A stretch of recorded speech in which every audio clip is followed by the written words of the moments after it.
Drones have the potential to change the way we work, live and play.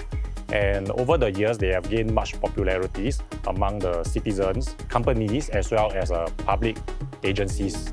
For example, they are used for aerial photography, building inspections, as well as emergency response. With the increasing use of drones, it is critical that we ensure both planes and drones can operate safely in our skies. I'm Yong Chen, and I'm a manager at the Civil Aviation Authority of Singapore, Unmanned System Group. My work centers around ensuring the safe and responsible use of unmanned aircraft while supporting the adoption of this transformative technology.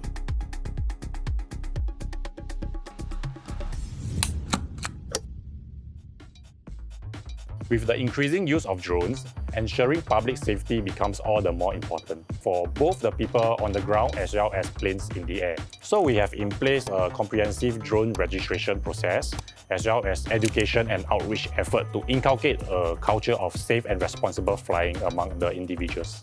We also introduced the Centralized Flight Management System, or CFMS, to facilitate monitoring activities of our commercial drones. And building on our CFMS experience, we embark on a cost-effective solution to monitor activities by our non-commercial users. I'm Jeff Armstrong. I've been in Singapore for quite a while, and I come from Canada. Radio Modelers Singapore is a club for radio control flying. It's been around since the 60s, and it focuses on flying airplanes and helicopters. We provide opportunities to learn how to fly. We support people modeling, building their craft. Well, in the early days, it was basically planes and helicopters. So the UAS scene has changed from being a hobbyist type activity to more a commercially driven activity. And so the equipment is actually more easily available. So therefore, we have regulations around it. Globally, this is a challenge for regulators everywhere. How they're going to manage the airspace with the evolution of drones, and anybody can fly anywhere. So we really did understand that, and we got an opportunity to interact with CAAS on the challenges in that space. The BID regulation came into effect on 1st December 2025, and every drone that weighs above 250 grams and operating outdoor will need to comply with BRID. BRID stands for Broadcast Remote Identification. It is a digital license plate that allows drones in the sky to be identified. So how BRID works is that it leverages Bluetooth and Wi-Fi technology to transmit information related to the drone's operation, the drone's position, and operator. For any new policy that we roll out, we will have a consultation done with our publics or industry or both. We believe in a consult, create, communicate approach. We allow us to better understand our stakeholder, and also we can work together with them to successfully implement any new policy and regulations. For BID, we went down to the Radio Modeler Singapore Hobbyist Club to fully engage with the community.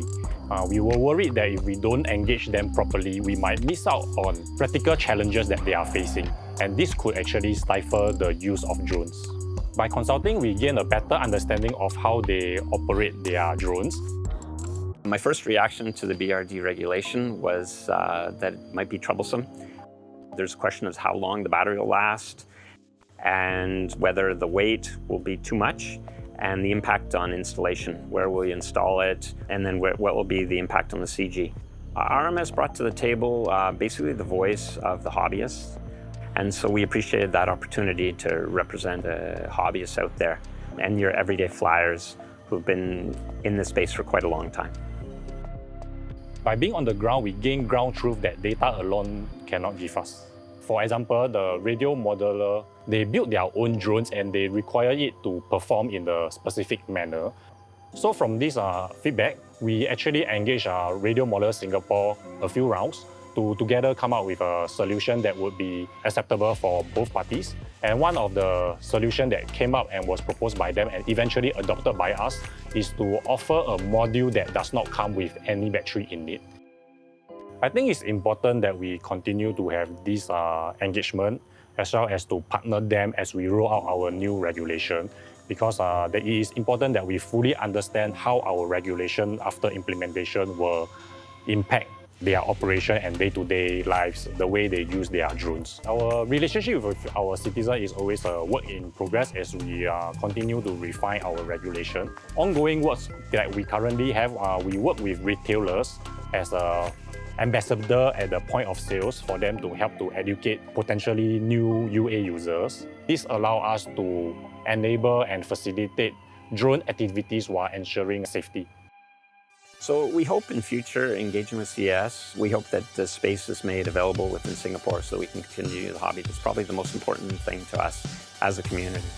At CAAS, we view our partnership with citizens as a continuous work in progress, and we will continue to engage and partner with the community to ensure our regulations are fit for purpose.